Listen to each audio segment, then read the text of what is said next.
A paz do Senhor. Estamos hoje dando continuidade ao estudo do livro de Apocalipse. Apocalipse é o livro também chamado de Revelação, que foi escrito pelo apóstolo João. No capítulo 2, versículo 11, está escrito assim: o que vês, escreve nesse livro. Ou seja, a ordem do anjo enviado por Jesus, depois de ter tido a revelação dada por Deus Pai, a ordem do anjo para João é: olha e escreve.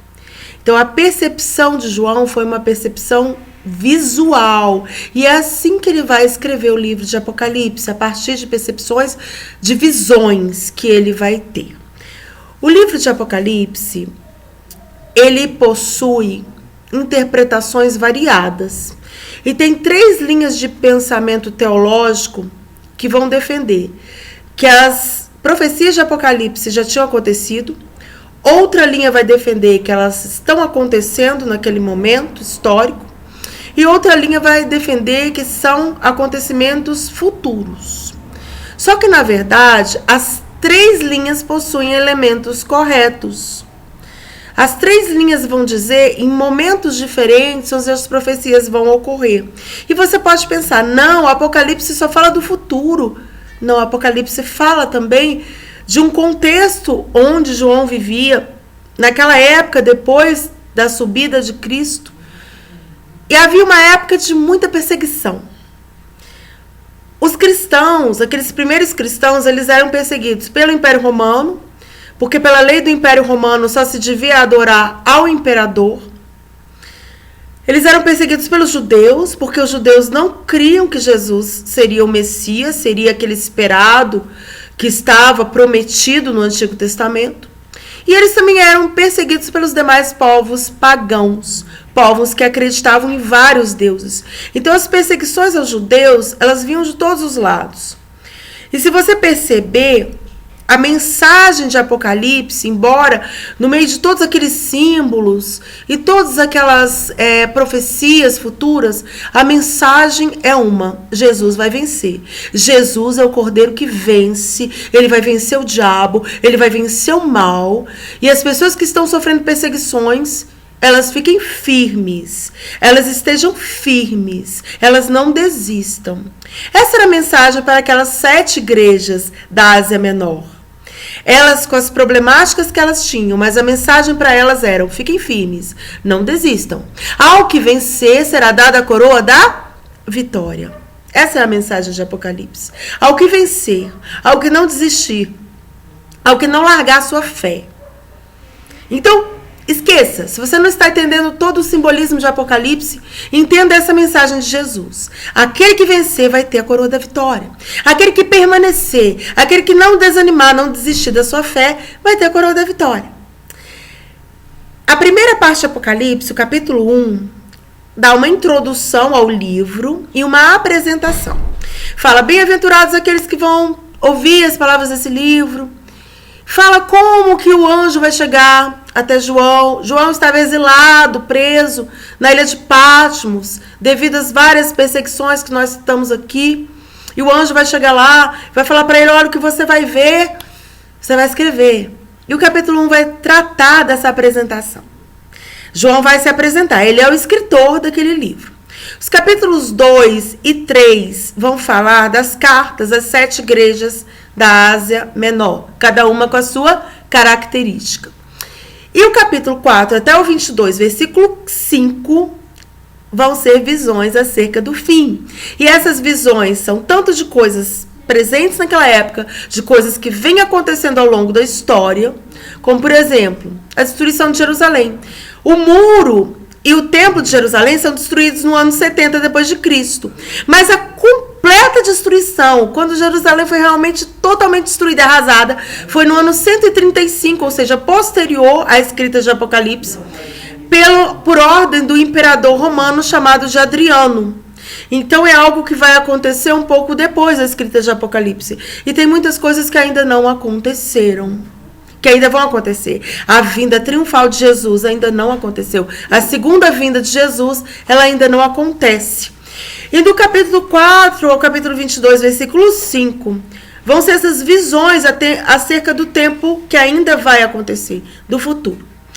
E no capítulo 22, dos versículos 6 a 21, vai ser a conclusão do livro. A conclusão, onde vão ser as determinações finais. Inclusive, uma admoestação muito séria. Ninguém retire uma só letra, ninguém retire uma só vírgula, nem acrescente uma só vírgula às palavras desse livro. Ninguém pode tirar nem colocar nada acerca da palavra de Deus. E a mensagem do livro continua sendo a mesma. Jesus vai voltar, mas estejam firmes. Por quê? Porque tudo vai acontecer para que você caia, para que você saia da presença de Deus, para que você não creia, para que você seja enganado. Inclusive, naquela época, uma das lutas daquelas igrejas era que muitos costumes pagãos estavam sendo introduzidos entre os cristãos. Costumes, ideias, ideologias do paganismo. Depois a gente vai ver que o culto, a imagens, vai ser acrescentado depois disso. Porque muita gente fala, a igreja católica é a igreja original. Não. Os cristãos, primeiros cristãos, eles não tinham imagens, eles não cultuavam santos, nem mesmo a mãe de Jesus. Isso tudo vai ser acrescentado posteriormente, como uma introdução, como uma adequação de costumes pagãos, de adoração a santos, a imagens, a outros deuses. E isso não vai acontecer na igreja primitiva. Essa é uma verdade que nós temos que falar. O culto a Maria, ele só é acrescentado na então igreja que se organizou em Roma, depois do ano 700 da era cristã. Então não é algo que a igreja católica surgiu no começo. Não, ela foi sendo organizada.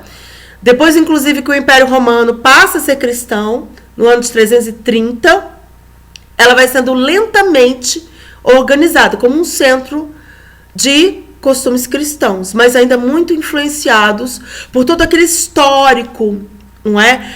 De muitos deuses, politeísmo que os romanos tinham e que tinham inclusive importado da Grécia. Tanto que os mesmos deuses que os romanos tinham antes de se tornar cristãos eram os deuses gregos, só que eles mudavam os nomes. Zeus, na Grécia, que era o deus maioral, eles chamavam de Júpiter, mas era o mesmo deus, as mesmas histórias mitológicas. E quando Roma passa a ser cristã, ela vai se organizando lentamente, ela não surge assim uma igreja, de uma hora para outra. Porque até pouco tempo os cristãos eram perseguidos. Nero foi um grande perseguidor de cristãos. Adriano foi um grande perseguidor de cristãos. Cristãos eram devorados pelos leões. Cristãos eram mortos aos milhares. E isso está numa época começando, não é? Onde João está escrevendo o Apocalipse. O Apocalipse ele é escrito neste contexto. Para a gente entender até o que vem futuramente, que não aconteceu ainda na nossa época, que os sinais estão próximos, estão acontecendo, está cada vez mais próximo, está cada vez mais evidente. Mas para a gente compreender o que acontece hoje, o que vai acontecer, tem todo um contexto de uma época onde João escreveu esse livro. Então, o uso da besta, da figura da besta, representa aqueles... O imperador romano era quem mais tinha poder naquela época. Roma dominava parte da Europa, da Ásia e da África. O imperador romano ele detinha o poder naquela época. Então ele era o sinal de poder e o sinal de um poder maléfico, o sinal de um poder contrário a tudo que Jesus ensinava. Hoje a gente para por aqui e ainda vamos ter mais um estudo sobre os sinais de Apocalipse. A paz do Senhor. Espero que você tenha aprendido mais um pouco desse livro com este estudo. Fica na paz.